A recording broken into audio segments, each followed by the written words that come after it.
Thank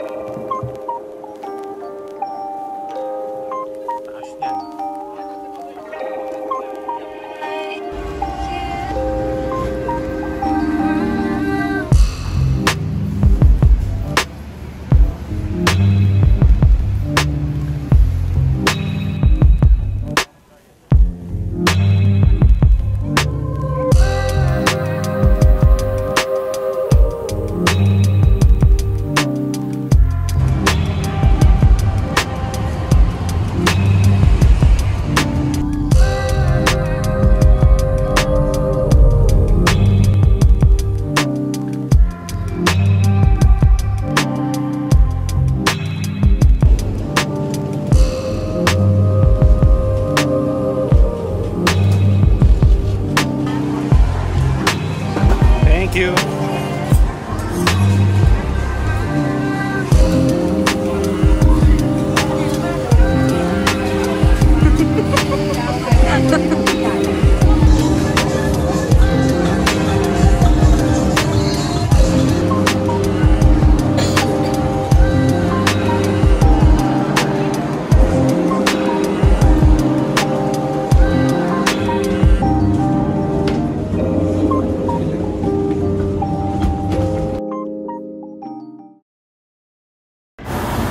So ayan guys, what's up?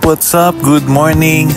It's me, Lakbay Kiko TV. So for today's video is pupunta tayo ng Bangkok, Thailand. So since first time natin dito is pag-uusapan natin kung ano yung mga kailangan, mga requirements sa immigration, tsaka yung mga tips dito sa pagpasyal natin dito sa Bangkok, Thailand. Kaya tara, samahan nyo ako sa kabuuan ng video para at least mapag-usapan natin habang namamasyal tayo. Let's go! So yun nga mga kalakbay, from Clark, Pampanga guys, babiyahe kami papuntang Thailand. It's about 3 to 4 hours yung biyahe dito. So ano nga ba ang mga kakailanganin sa pag-travel? Siyempre, nandyan yung passport, plane ticket, hotel booking, tsaka yung e-travel. So yun yung mga ipe-prepare mo pagka babiyahe ka ng kahit sang country naman.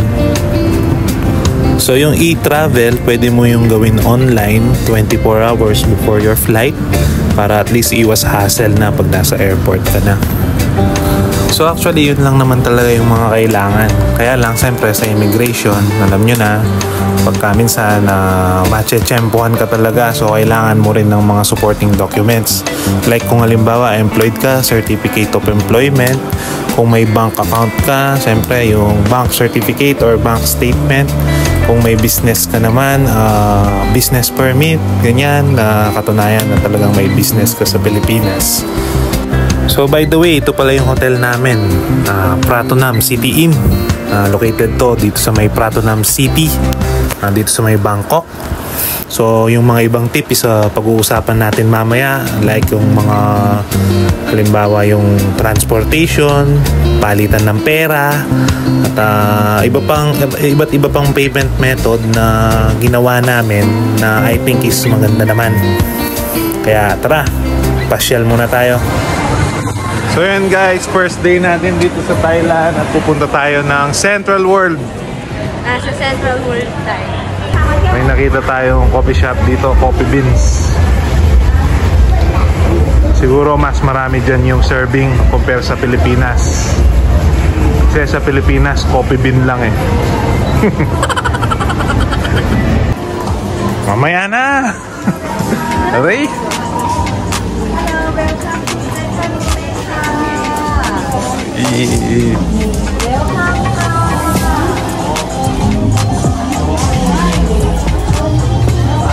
So ang ginawa pala namin dito guys is before kami pumunta ng Thailand is sa Pilipinas pa lang is nagpapalit na kami ng US dollar, peso to US dollar, and then paglapag namin ng airport, US dollar to Thai baht ang ginawa namin kasi parang mas malaki ang palitan pagka kasi ganun yung ginawa nyo. So since siyempre hindi tayo taga dito, ang pangunahing transport talaga natin dito is Grab. So magbubuk ka ng Grab. So kami ang ginawa namin, niloadan namin yung account ni Mrs. yung GoTime. So mas hindi siya hassle pagka kasi nagbook ka, automatic madededuct na siya doon. Then wala naman siyang charge as per our experience. At pwede mo rin palang gamitin dito yung GCash payment through Alipay. Like sa mga convenience store, sa mga restaurant, sa mga mall. Pwede nyo rin po siyang gamitin at wala rin ng pong charge yan. At sa same card naman, pwede kang mag-avail sa Klook. So yung sa amin, nag-avail na kami before kami mag-flight papuntang Thailand. Siyempre, mamimili ka na lang doon kung anong gusto mo, kung ilang gig, kung siyempre, base naman yun sa kung paano mo siya gagamitin. So yun mga kalakbay, hopefully sa makatulong yung mga tips na sinare ko sa lahat ng mga gustong pumunta dito sa may Bangkok, Thailand. Balita ko talaga na nga namang masasarap yung mga pagkain dito. Kaya naman, syempre, wala munang diet ngayon mga kalakbay. Kaya naman tara, let's go!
Dito tayo sa loob ng Icon Siam. So, napakasarap ng mga pagkain nila dito. Ayan o. Nasa TV pala tayo. Ayan. Sarap. Kalimutan muna ang diet ngayon, guys.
Nyamanan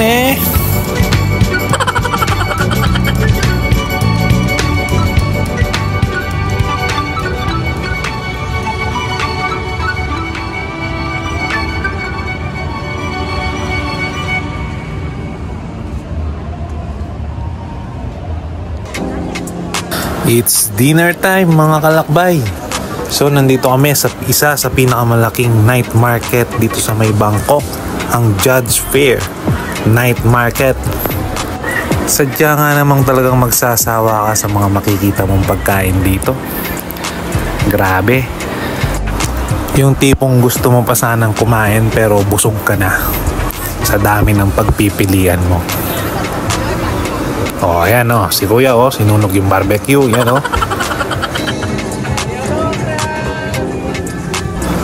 dito naman sa kabila, labas matatapang kung kakain ka ng uod. Scorpion, iba't ibang klaseng uhod. Tatry ko sana, kaya lang busog na ako eh. So bali, ito rin pala yung na-order namin dahil nga hindi kami magkaintindihan nung nagtitinda. Yan, pangdalawahan na pala yung na-order namin, kaya napakadami namin pagkain. Yan, no? Hindi mo mauubos yan mag-isa. So yun guys, good morning. So it's our second day dito sa may Thailand. So nagpunta lang kami ng 7-Eleven para bumili ng breakfast. So grabe, may mga product talaga sila dito na wala sa Pilipinas. Saka napaka-kumpleto ng convenience store nila. Kaya tara, tingnan natin. So yun mga kalakbay, napaka-amazing nga naman ng 7-Eleven nila dito. Yan, no? Tingnan nyo, iba't ibang klaseng tinapay. Tapos may burger pa. Ayan, pag binayaran mo yan dun sa counter, iinitin lang nila. May instant pagkain ka na. Yan, may mga ano pa, parang siomay, ganyan. Dito sa kabila, hotdog. So napaka-kumpleto.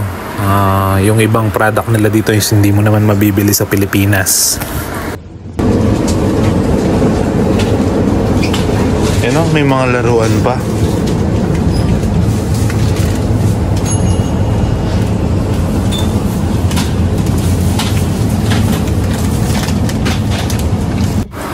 So yun mga kalakbays, papunta na tayo ng The Grand Palace. So syempre dahil nga first time nating pumunta ng Thailand, hindi naman tayo papayag na hindi tayo makapunta dito. Sabi nga nila, para makilala mo yung bansang pinupuntahan mo, kailangan mong makilala yung culture nila.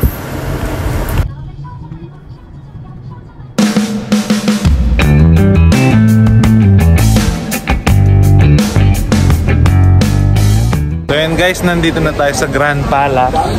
So dito pala is kailangan na nakapantalon ka or naka-jogging pants ka. Bawal din yung nakalitaw ng shoulder sa mga susuotin.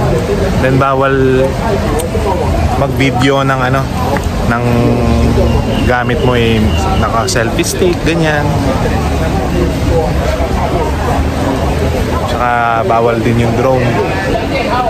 Sayang, hindi natin magagamit yung camera natin. Tara, enjoyin natin. Anyway, may cellphone naman. So yun guys, nandito na tayo sa may Grand Palace.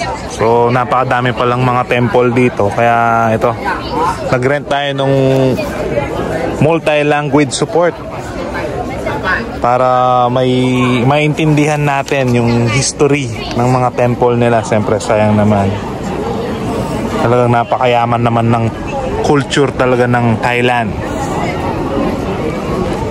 So yan, tara, ang gara nito, maiintindihan mo.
So yun guys, palabas na kami.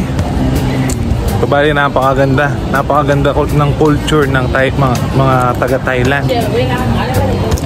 Mayaman yung kanilang kultura.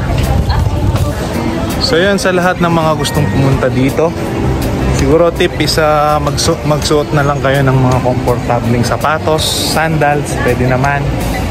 Saka yung mga damit kasi, bawal kasi yung nakalitaw ata yung tuhod tsaka balikat. Then magdala na rin kayo ng shades, sombrero, tubig. Kasi medyo mahaba-haba rin yung nilalakaran at medyo mainit. So yun guys, kakain na muna kami.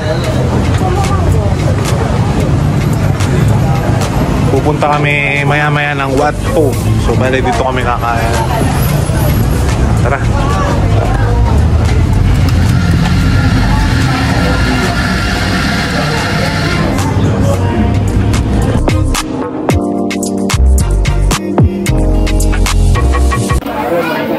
So yun guys, nandito tayo sa Tofu, dito pa rin sa Bangkok, Thailand. So ito yung parang Watson sa Pilipinas. Kaya marami ang mga kababaihan or even mga kalalakihan na nahuhumaling bumili ng mga product dito. Kasi maraming product talaga dito na hindi mo mabibili sa Pilipinas. Like yung mga collagen, pantanggal ng sakit ng katawan, tsaka marami pang iba. So yun, si Mrs. Nasa na ba siya?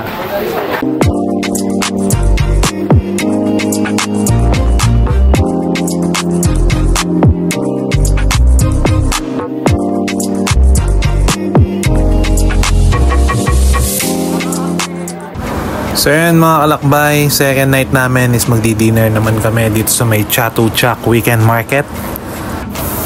Titingnan natin kung ano yung mabibili natin dito.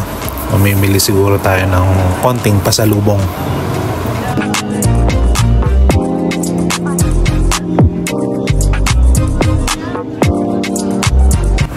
At eto na naman, pagkain na naman.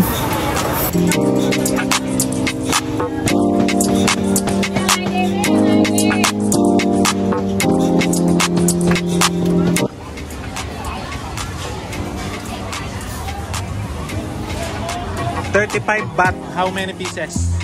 One tub, 25 baht. One tub. Tub, 100 baht.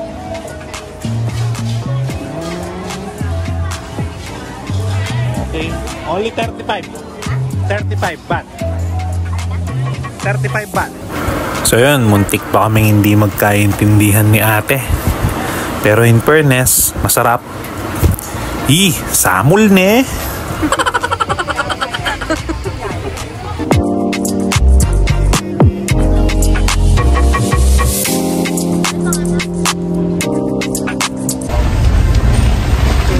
So yun guys, nandito kami sa mall na kung tawagin ay Bunsu.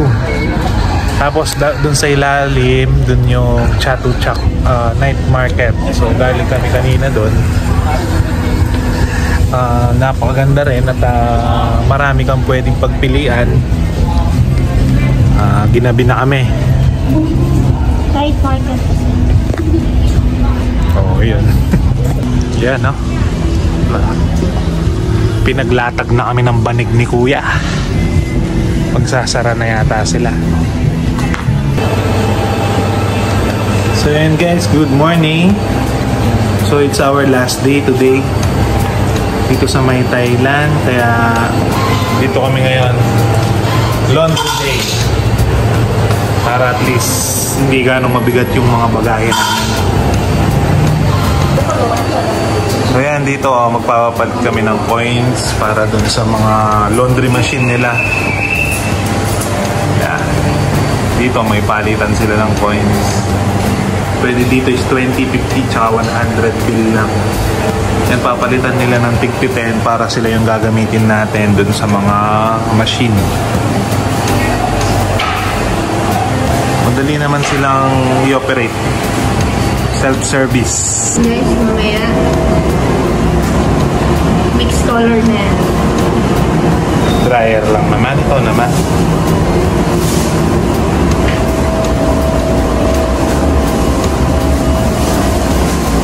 Ayan yung instruction. Ayan, buti na lang may English. So yun mga kalakbay, upon check out nga sa hotel is pumunta kami ng Platinum Mall bago kami mamasyal. Nag-lunch nga kami dyan, kaya yan yung mga in-order namin. So masarap naman siya, recommended yan.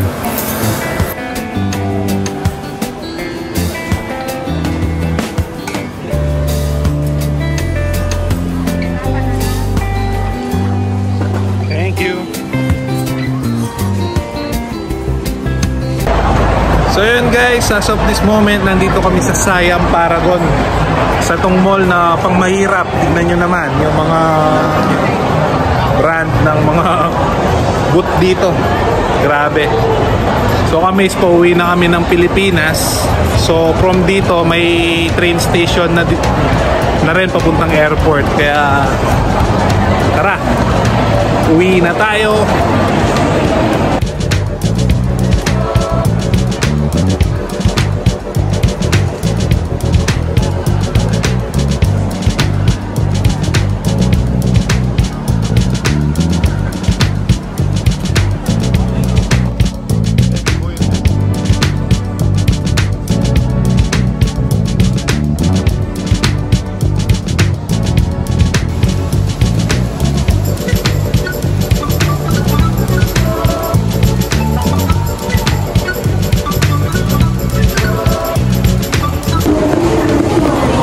So yan guys, nandito tayo sa train station papuntang airport.